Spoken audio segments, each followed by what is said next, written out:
Olá, pessoal, tudo bem?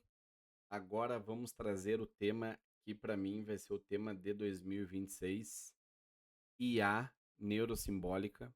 Eu já venho estudando esse tema já há bastante tempo e tô vendo que agora 2026 vai ser o momento que a gente vai poder implementar e vocês vão ver que faz muito sentido em tudo que a gente já está fazendo aí de IA no momento, data science, machine learning, e eu quero hã, mostrar passo a passo, né, como é que eu fiz esse meu estudo, como é que eu estou trabalhando com, para mim, um dos conceitos mais interessantes até agora de IA, né, que a gente teve até o momento, que é a IA neurosimbólica.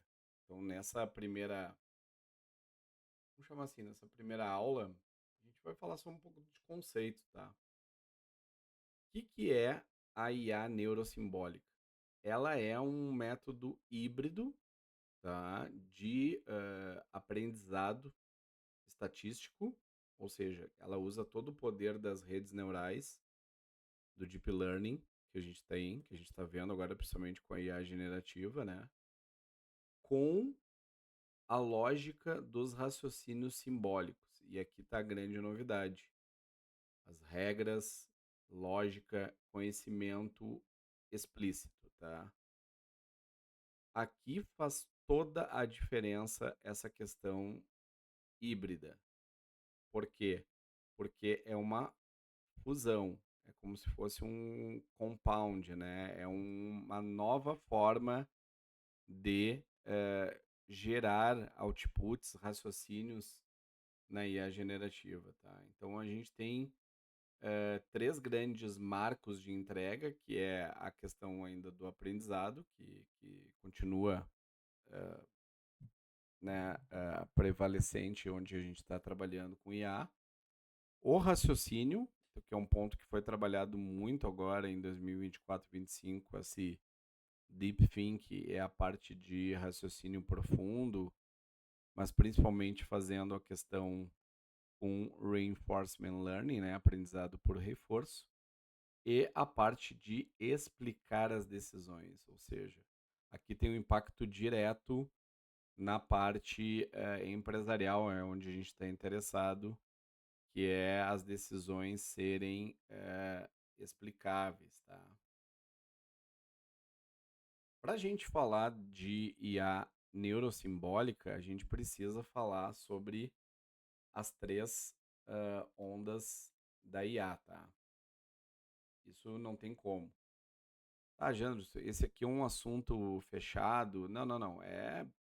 Alguns acham que sim, outros acham que não. Eu concordo com essa formatação, né? Desde que a gente teve lá o encontro em Dartmouth, no final da década de 50, onde os grandes pesquisadores de IA se encontraram e dizer, olha, as máquinas, como as máquinas vão pensar, né? Muito baseado no que o Alan Turing estava fazendo, eu acredito que a gente viveu a primeira onda, né? Que foi uma onda chamada simbólica, ou seja, de formalismo, né? De sistemas que eram especialistas, mas baseados dentro de regras determinísticas. E se a gente for ver, isso moldou praticamente toda a parte de engenharia de software, ciência da computação, ali antes do mundo WWW, porque tudo era feito de forma muito determinística, né? Os mainframes, a gente não tinha ainda a concepção de computação na nuvem as a service e de plataforma como a gente tem hoje, né? E eram regras, ou seja, if, else, then, né? Era basicamente isso. Com o advento, principalmente lá do Jeffrey Hinton, do Ian LeCun e desse pessoal todo estudando redes neurais na década de 80, a gente pode dizer ali que com o início do WWW, né, a gente conseguiu vir uma segunda onda de IA, que é essa IA estatística. Basicamente, onde a gente tinha os métodos de padrão estatístico de machine learning, de aprendizagem de máquina, que são considerados clássicos, né? E aí vem todos os algoritmos de regressão, clusterização, segmentação, né? Aí tem diversos, distância, Mahalanobis, todos esses tipos que são muito estatísticos, e as neural networks, que são as redes baseadas em vetores, tensores, né? E com isso a gente criou esse novo campo chamado de Big Data, né? Que veio a reboque do Data Science. Mas a gente precisa lembrar que o Deep Learning ele opera muito por a questão de Next Token, ou seja, Next Prediction. O que é mais próximo do sistema atual que eu estou trabalhando? Ou seja, correlação estatística, né? E isso traz bastante limitações em termos de causalidade, ou seja, de explicar como se dão as relações de causa e efeito em um determinado fenômeno. A abstração conceitual ela é muito limitada porque a gente não entende muito contextos culturais ou microespaços ou questões de regionalismo. Isso é muito difícil de pegar, né? Ela é muito boa em grandes padrões, né? Então, a temperatura em um determinado local de latitude e longitude varia sempre dentro desses padrões.